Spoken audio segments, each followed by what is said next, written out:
Hello students, welcome to Forker Academy. நான் உங்கள் பாலா பேசுகிறேன். TNPSC group 2A mains objective டைப்பில் நடந்துச்சுல, அதற்கான ஆன்சர் கீ வந்து இன்றைக்கி வந்து டிஎன்பிசி தரப்புலேருந்து ரிலீஸ் பண்ணியிருக்காங்க. இது வந்து பார்த்திங்கன்னா ஒரு டென்டேட்டிவ் ஆன்சர் கீ, மேக்ஸிமம் இது வந்து கரெக்டாக தான் இருக்கும். இதுலேயும் வந்து பார்த்திங்கன்னா அவங்க வந்து ஒரு 5 to 6 கொஸ்டின்ஸ் வந்து வல்லுநர் குழுக்கு வந்து அனுப்பியிருக்கோம் அப்படின்ட்டு ஆன்சர் மார்க் பண்ணாமல் கொடுத்துருக்காங்க. நீங்கள் இதை பார்த்தீங்கன்னா உங்களுக்கு புரியும். ஒரு சில கேள்விக்கெலாம் வந்து ஆன்சரை வந்து ஹோல்ட் பண்ணி வச்சுருக்காங்க. ஓகே, இது வந்து எக்ஸ்பர்ட் கமிட்டிக்கு வந்து நாங்கள் கொடுத்துருக்கோம், அவங்க வந்து ஃபைனல் டிசிஷன் எடுப்பாங்க அப்படிங்கிறது மாதிரி கொடுத்துருக்காங்க. மேக்ஸிமம் இதற்கெல்லாம் பார்த்திங்கன்னா ஆன்சர் வந்து கொடுக்குற மாதிரி தான் இருக்கும். ஓகே, நீங்கள் வந்து ஒரு கேள்விக்கு தப்பாக ஆன்சரை கொடுத்துட்டு ஃபைனல் ஆன்சர் கீழே மாற்றுவதற்கு இது ஒரு பெஸ்ட் மெத்தடு. ஆன்சர் கீயே கொடுக்காம இது எக்ஸ்பர்ட் கமிட்டியில் இருக்குதுன்னு சொல்லுவது பெஸ்ட்டு. இல்லைன்னு நினச்சிக்கோங்களேன், ஒரு ஆன்சரை தப்பாக கொடுத்துட்டு அப்போ வந்து அது ஃபைனல் ஆன்சர் கீழே வந்து மாறுது வரைக்கும் நம்ம வெயிட் பண்ணிக்கிட்டு இருக்கணும், கிடைக்குமா கிடைக்காதுன்ட்டு.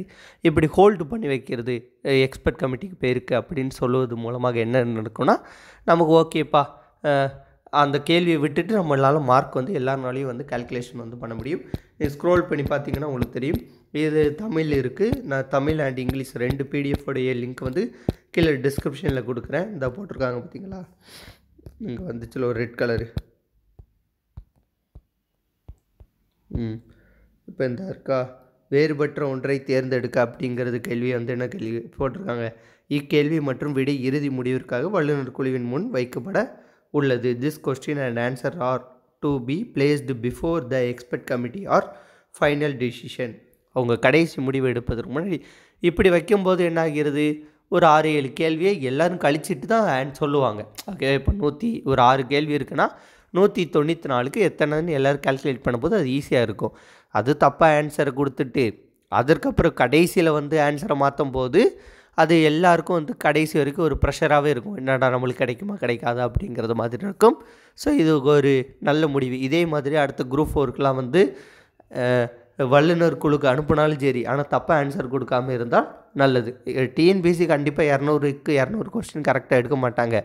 அதற்கு இந்த மாதிரி பண்ணுவது கூட நல்ல விஷயம். அது மட்டும் இல்லாமல் இப்போ இந்த இதிலே உங்களுக்கு நிறைய கேள்விகளுக்கு மாற்று கருத்துக்கள் இருக்கலாம். அப்படி மாற்று கருத்துக்கள் இருந்துச்சு அப்படின்னு வச்சுக்கோங்களேன், நீங்கள் வந்து என்ன பண்ணுங்கள், சேலஞ்ச் வந்து பண்ணுங்கள்.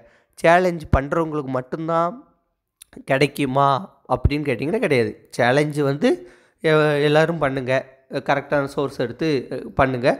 அதை அவங்க செக் பண்ணிவிட்டு மார்க் அப்படிங்கிறது எல்லாருக்கும் தான் கொடுப்பாங்க. நிறைய பேர் இந்த கேள்வி கேட்பாங்க, சேலஞ்சு பண்ணவங்களுக்கு மட்டும்தான் மார்க் கொடுப்பாங்களாம். அப்படி கிடையாது, யாருனாலும் சேலஞ்ச் பண்ணலாம், மார்க் வந்து எல்லாருக்கும் வந்து கொடுக்கப்படும். ஓகே, இதோட கட் ஆஃப் வந்து எவ்வளவு அப்படின்ட்டு இருப்பாங்க. ஸோ கட் ஆஃப் அப்படிங்கிறதெல்லாம் வந்து உறுதியாக யாருனாலையும் சொல்ல முடியாது. ஒரு 145க்கு மேலே, ஒரு 150க்கு மேலே எடுத்திருந்தீங்கன்னா அது ஒரு நல்ல மார்க்கு தான். ஓகே, ஸோ கீழே டிஸ்கிரிப்ஷனில் வந்து 2 பிடிஎஃப்பும் கொடுக்குறேன், டவுன்லோட் பண்ணி செக் பண்ணி பாருங்கள், நீங்கள் எவ்வளோ மார்க் அப்படிங்கிறத தெரிஞ்சுக்கோங்க. தேங்க்யூ. வேறு ஒரு வீடியோன்னு சந்திப்போம். நன்றி, வணக்கம், பாய்.